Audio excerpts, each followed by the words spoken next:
امروز میخوایم تغذیه زالو رو بهتون بگیم با خون گوسفند ماده. گفتیم بهترین خون برای تغذیه زالوهای طبی که دارین نگاه میکنید خون گوسفند. با ما همراه باشین، مرحله به مرحله میخوایم تغذیه زالوی طبی رو به شما بگیم.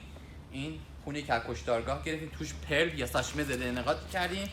تحت هیچ عنوان از هپارین استفاده نکنید برای جلوگیری از لخته شدن خون. اینو خوب توش صدا رو میشنوید، صدای ساشمه ها رو. خب خونو که انجام دادیم، خونو میریزیم توی همچین ظرفه، خونو قشنگ میریزیم، خون گوسفند ماده مرحله به مرحله برای شما میخوایم مرحله بزنیم. خب دیگه بقیهش لخته شده است. خب درش رو میبندیم و اینو از قبل گوشیم آب به صورت 50 درجه بیاد. خب وقتی خون رو گذاشتیم توی ظرف گالوانیزه، بعد اینو میذاریم یه خون به دمایی برسه، دمای 37 درجه برسه. دما سنج من میدی؟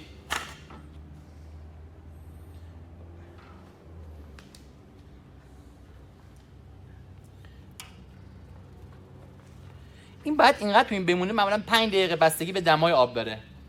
37 درجه که بود، حالا تا بیاد دست من و حدود 37 درجه بشه.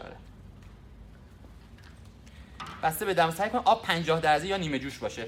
به دمای 37 درجه که رسید، این خون اگه توش نگاه کنید آماده تغذیه دادن. بعد به 37 درجه برسه که معمولا 20 دقیقه 25 دقیقه میمونه و دمای خون که رسید به 37 درجه آماده تغذیه میشه.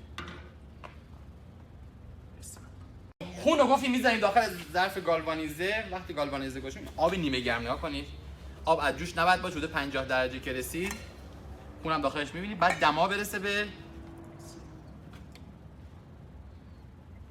37 درجه. 37 درجه که رسید مناسب برای خونده. پس از تحت هیچ عنوان از هپارین برای جلوگیری از لخته شدن استفاده نکنید. از روش‌های فیزیکی یا پل استفاده کنید.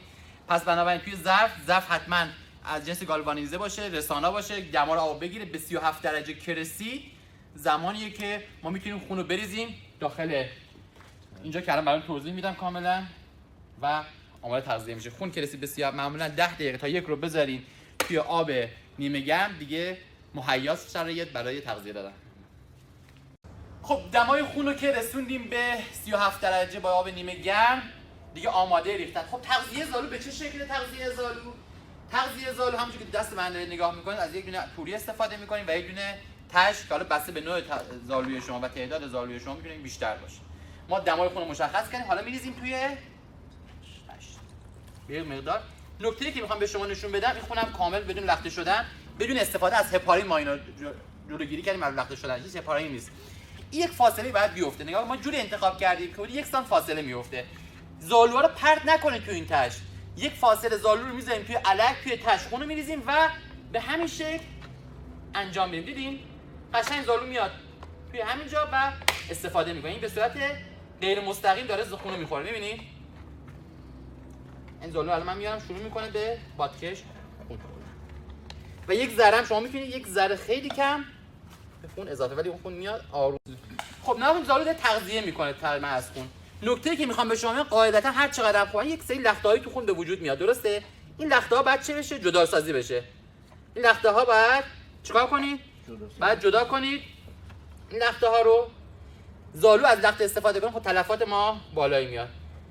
من شروع کردم به خوردن. پس بنابراین زالو رو ما قوطه‌ور نمی‌کنیم در خون. شروع می‌کنم به خوردن. شما همونجوری که دارید نگاه می‌کنید دارن انجام میدن. فاصله رو قشنگ نگاه میکنید. همچنان نه نیاز نیست. اینو انجام بدین.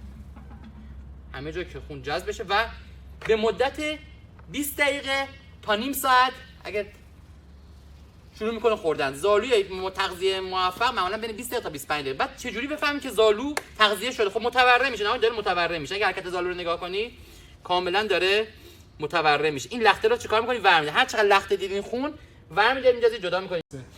خب دوستان 1 رو 20 دقیقه از تغذیه زالو گذشت. نمیشه سایز بزرگ کرد.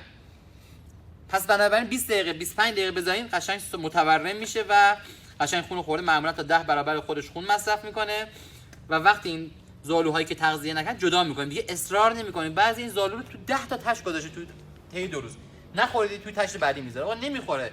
یه قرار باشه بخوره میخوره. بنابراین زالوهایی که تغذیه شده قشنگ متورم میشن، شرایط مایز، ولی دیگه حالا یا سیره یا داره لوسبازی در میاره یا اینکه مشکلی واسش پیش اومده. اصرار نکنید. اینا نخوردن، متوجه اینا خوردن، اینا چی؟ اینا خوردن، اینا نخوردن. اینا رو جدا سازی میکنید، میبرید ان شاء الله 20 روز دیگه بعد تغذیه‌شو میدید. درسته؟ زنده باشید.